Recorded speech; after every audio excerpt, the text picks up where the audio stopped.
Good afternoon, everyone. Welcome back from the coffee break. Let's start the second half of the day. My name is Yasmin Mansour, the AUC Sustainability Director.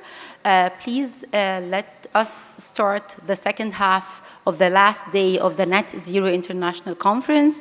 We will have like two running sessions and then the closing remarks and conclusions, recommendations by Dr. Salah Al-Haggar, the president of the conference. We will start our first session. Our session will be under the title of Sustainable Communities and Sustainable Buildings Case Studies. And the aim of this session is to throw light on actual case studies from Egypt about sustainable buildings and communities.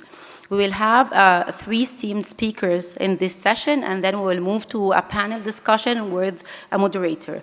Our speakers will be Dr. Mona Essam, Engineer Sarah Battuti, and Dr. Shireen Fahmi. Dr. Mona Essam will be the first speaker. She will be talking about decent life for a climate-resilient Africa. Dr. Mona is a professor at Economics Department of the Faculty of Economics and Political Science, Cairo University. Dr. Mona is Assistant Minister for Sustainable Development Affairs at the Ministry of Planning and Economic Development, also a member of the Advisory Board of the International Journal of Euro-Mediterranean Studies. Dr. Mona, member of the Editorial Association Board of the Scientific Journal of the Faculty of Economics and Political Science. Please welcome with me Dr. Mona for her presentation.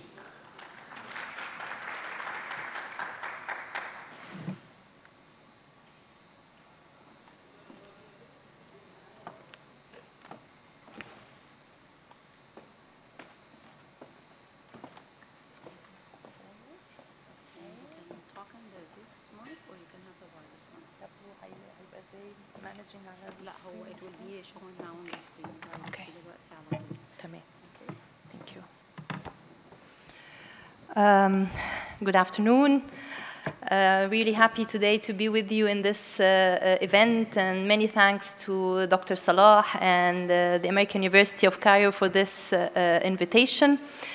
Let me tell you the truth. I'm not an expert in net zero and these climate issues, but due to my position at the Ministry of Planning and Economic Development, being responsible for the Sustainable Development Unit, I'm starting to work on such topics, but within the holistic lens of development. Because, as I'm saying, we're working on Vision 2030, the Egyptian Vision 2030, and following up on SDGs and African Agenda 2063. I'm happy today to be discussing with you the Decent Life for a Climate Resilience Africa initiative, which is an initiative that was launched by the Ministry of Planning and Economic Development. I had hoped that my colleague, Dr. Gamil Hilmi, would have been preceding my presentation just to give you a glimpse of what is decent life in Egypt, or Haya Karima, but I guess Sarah is here and could be helping on that. The plan for the presentation is just to give you a glimpse of from where did this initiative come from, how did we think about it, and what was the rationale behind it. The launch itself, which was within the COP27 events in last November in Sharm el-Sheikh, what rationale and vision we had when we designed this initiative, its objectives, deliverables, the governance structure that would be managing the whole process of the initiative, and finally, what do we have in mind for the way forward. Just to give you some striking numbers. If we take the developmental lens and look at Africa, some striking numbers would be that in the rural areas of sub-Saharan Africa, 618 million out of 1.766 billion do not have access to clean cooking. This means that 35% of the worldwide rural population without cooking access are in Africa. Around 440 million in the rural areas of sub-Saharan Africa don't have access to electricity out of around 585 million globally. This represents 75% of the global rural population without electricity access are living in sub-Saharan Africa. Now, if we narrow it a little bit down and look at the climate lens, if I'm concentrating now on climate circumstances in Africa, we would see that despite Africa being only 1/5 of the world's population, it accounts for less than 3% of the world's energy-related carbon dioxide emissions to date and has the lowest emissions per capita of any region. However, it's already disproportionately experiencing negative effects of climate change, from water stress, reduced food production, increased frequency of extreme weather events, lower economic growth, all of which are fueling mass migration and regional instability.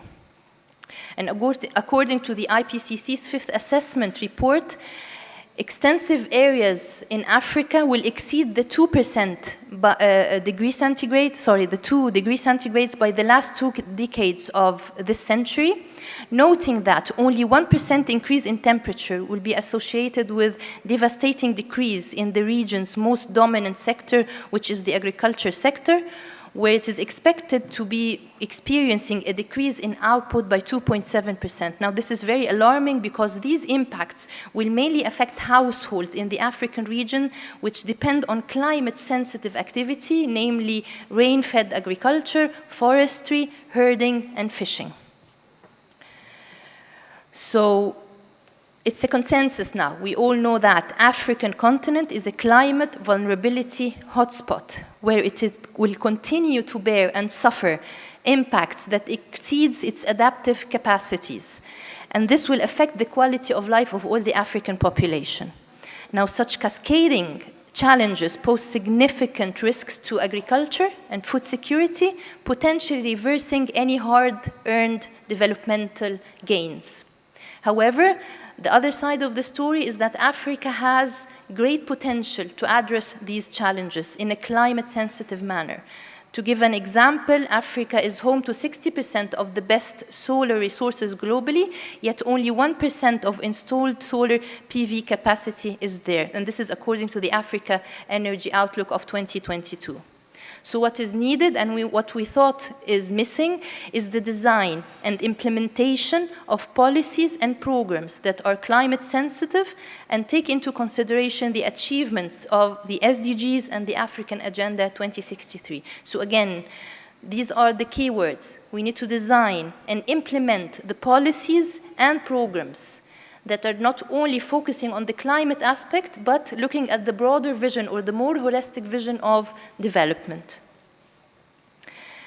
And that was the reason behind the launch of such an initiative on the margins of the Agriculture and Adaptation Day at COP27 by the Egyptian Ministry of Planning and Economic Development, with strong cooperation with UNDP and various other stakeholders that will be stated shortly.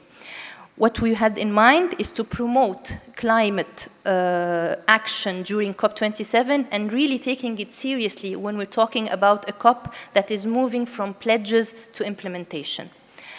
As we said, the initiative was launched in the presence, of course, of various ministers, Minister of Local Development, the former president of Colombia was there, the climate champion for COP27, Dr. Mahmoud Mohiddin, who is the UN Special Envoy on financing the 2030 Agenda. This is in addition to a number of African countries supporting the initiatives, including Rwanda, Togo, Botswana, Malawi, Mauritius, and Burkina Faso. Also, other development partners showed interest to be in this initiative and worked closely in developing an initiative concept note, which was circulated during the launch of the initiative. And these are all relevant stakeholders and who have directly helped us throughout the process. Now, what's the rationale and vision of the initiative? First of all, this initiative builds upon the success story of Decent Life that was applied in Egypt. All of you know, of course, Decent Life in Egypt, Haya Karima, which is a developmental initiative, multidimensional, covering all SDGs and working on improving the livelihoods of Egyptian population. This vision aims to enhance the implementation of the UNFCCC and its Paris Agreement, support all African countries' efforts to implement their NDCs, and integrating climate action into sustainable rural development in Africa. All these goals will be achieved while taking into consideration the diversity of the African countries, variation in national circumstances, needs, priorities, and climate risks of different African countries. A multi-stakeholder partnership is quite important, having all relevant stakeholders on board, including the government, private sector, civil society, research and academia, development partners, as well as philanthropies in order to support rural African communities. Through this initiative, we try to agree upon some a KPI or a measurable target that we need to achieve by 2030, which is having African countries working collaboratively to improve the quality of life in 30% of the most vulnerable and poorest villages and rural areas in the continent in a climate-sensitive manner. So again, the overall objective would be to improve the quality of life, but to do it in a climate-sensitive manner. The initiative includes a number of programs and interventions and policies, some of which would be supporting the resilience and livelihoods diversification, encourage and incentivize public-private partnerships for climate investments at the local level, especially in rural areas, encourage African governments to adopt green guidelines for the establishment and certification of climate resilience villages, investing in R&D on adaptive solutions to support vulnerable rural communities, build and sustain capacity among low communities through relevant educational programs and vocational trainings, and creating more decent jobs in rural areas. As you see, most of the initiatives and policies cover the different aspects of development, not only the climate dimension, but also social and economic dimensions are taken care of. These objectives could be achieved by focusing on a proposed number of clusters. We'll try to identify some clusters where the action plans and implementation will be focusing upon. These would be the climate-resilient farming systems, climate-resilient infrastructures and shelters, ecologically balanced environment for a livable future, managing climate risk, climate-resilient livelihoods, planning and resource allocation. Now, to make sure that such an initiative will be implemented and there is a whole governance structure, we try to think of a governance structure that would be simple yet efficient in order to avoid any duplication or heavy bureaucracy. The government structure starts with the champion of the initiatives, which would be the President of the Arab Republic of Egypt, a steering committee where Sherpa of the champion would be there, and 5 African member states representing the 5 sub-regions of the continent.